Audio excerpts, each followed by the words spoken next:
तो कैसे हैं दोस्तों। एक टाइम था जब मैं बॉलीवुड मूवीज को देखता था तो मुझे एंटरटेनमेंट फील होता था। मुझे ऐसा फील होता था कि हाँ, मैं एक एंटरटेनमेंट देख रहा हूँ, अगर चाहे रीमेक भी है लेकिन मजा पूरा दिला आ जाती थी। लेकिन अब जब देखता हूँ तो ऐसा फील होता है कि सिवाय प्रोपोगेंडा के कुछ और नजर ही नहीं आ रहा। हर movie anti Pakistani, anti Islamic और इससे अलावा इन्हें कुछ मिलता भी नहीं है। एक स्पाई थ्रिलर मूवी बनाएंगे जिसमें ये एक बंदे को पाकिस्तान भेजेंगे और पाकिस्तान में आकर वो बंदा सबकी पिटाई करके चला जाएगा, और यही सारा नैरेटिव इनकी हर मूवी का है। जहां मैं ये कहना चाहूंगा कि ये प्रोपोगेंडा मूवीज से पूरे तरीके से बॉलीवुड भर चुका है। अब तुम कहोगे कि प्रोपोगेंडा मूवीज क्या होती हैं, तो मैं तुम्हें अच्छे तरीके से समझाने की कोशिश करता हूँ। प्रोपोगेंडा मूवीज वो मूवीज होती हैं जो एक स्पेशल नैरेटिव और पॉलिटिकल नैरेटिव को एक साथ आपके सामने बयान करने की कोशिश करें, जिसमें बहुत सारी मिसकंसेप्शन भी डाली जाए और रियल इवेंट्स को डालकर आपके माइंड को काफी हद तक कंफ्यूज किया जाए और आपकी इमोशंस को जगा कर पैसा बटोर लिया जाए और आपको काफी ज्यादा हाइप्ड कर दिया जाए कि भैया देखो, तुम्हारे सामने जो खड़ा है वही तुम्हारा दुश्मन है।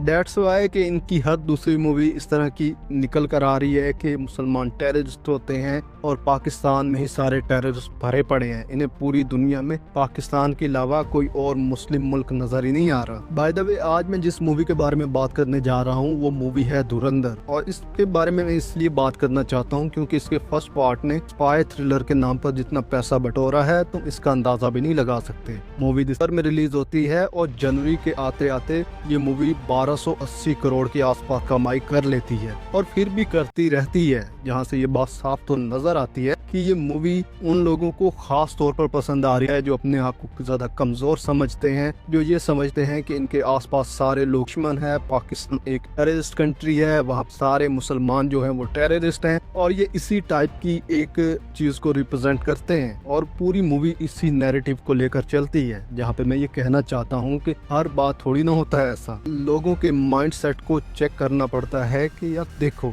ये कैसे टाइप की मूवी आती है, तुम्हारे माइंड से खेलती है और तुम वाकई ही पागल हो जाते हो। कुछ रियल इंसिडेंट्स को यूज करके इन्होंने जो पूरी फिक्शनल वर्ल्ड को क्रिएट करने की कोशिश की है, ये काफी ज्यादा अमेजिंग था। मुझे पसंद आया कि इन्होंने काफी अच्छे से चीज को जोड़ा, लेकिन उसी के साथ साथ प्रोपोगेंडा बना दिया इसको। अगर इनकी फर्स्ट मूवी की बात की जाए तो 26/11 के अटैक को काफी हद तक इन्होंने ग्लैमराइज किया कि हाँ, इनकी वजह से हुआ और इन्होंने ही यहाँ से ऑपरेट किया। सो ऑन जो बाकी चीजें हैं वो आपने मूवी में देखी होंगी। लेकिन मैं ये कहना चाहता हूँ कि यार, जब इतना कुछ हो रहा था तो तुम लोग क्या सो रहे थे? फिर इससे हटकर अगर आप पार्ट 2 की बात करो तो पार्ट 2 में इन्होंने थोड़े अलग तरीके से चीजों को दिखाने की कोशिश की है। इन्होंने वो मोदी वाला बयानिया सामने रखा कि भैया ये नया हिंदुस्तान है, ये घर में घुस के मारेगा। सो ऑन जो बाकी चीजें भी हैं, जो ऑपरेशन सिंदूर वाली टैग लाइन थी, इन्होंने मूवी में ही डालकर कह दिया कि भाई हाँ, ये हमारी टैग लाइन है, हम कुछ भी कर लेंगे, हमें कोई रोकने टोकने वाला नहीं है। और इसी की वजह से इन्हें पूरी दुनिया में गालियां पड़ती हैं, सिवाय इंडिया के अंदर, क्योंकि इंडिया के अंदर ऐसी पब्लिक पाई जाती है जो इस चीज को देखकर काफी ज्यादा इमोशनल हो जाती है, काफी ज्यादा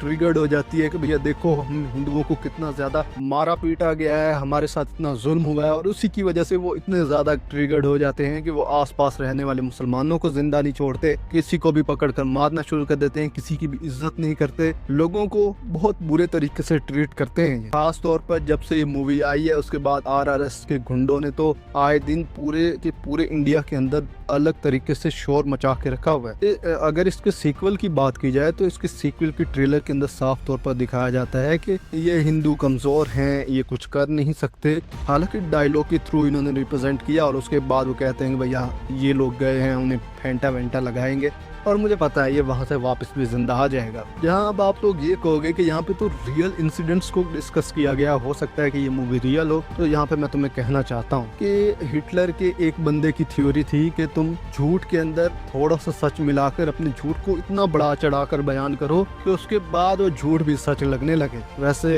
ये सारा झूठ ही है। कौन पूरी मूवी आकर घर में बता के जाता है कि भैया मैंने इस तरह प्लान किया था और इसके बाद मैंने पूरे 26/11 और इस तरह के टेररिस्ट अटैक को प्लान किया इंडिया के अंदर? भाई कौन करता है? बस आदित्य धर का अंदर का प्लान है जो एक्टिव हो जाता है और कहता है कि भैया मैं अंदर से मिलकर आया हूँ बाकी सब चीजों के बारे में, और पूछ के आया हूँ कि उन्होंने कैसा प्लान किया।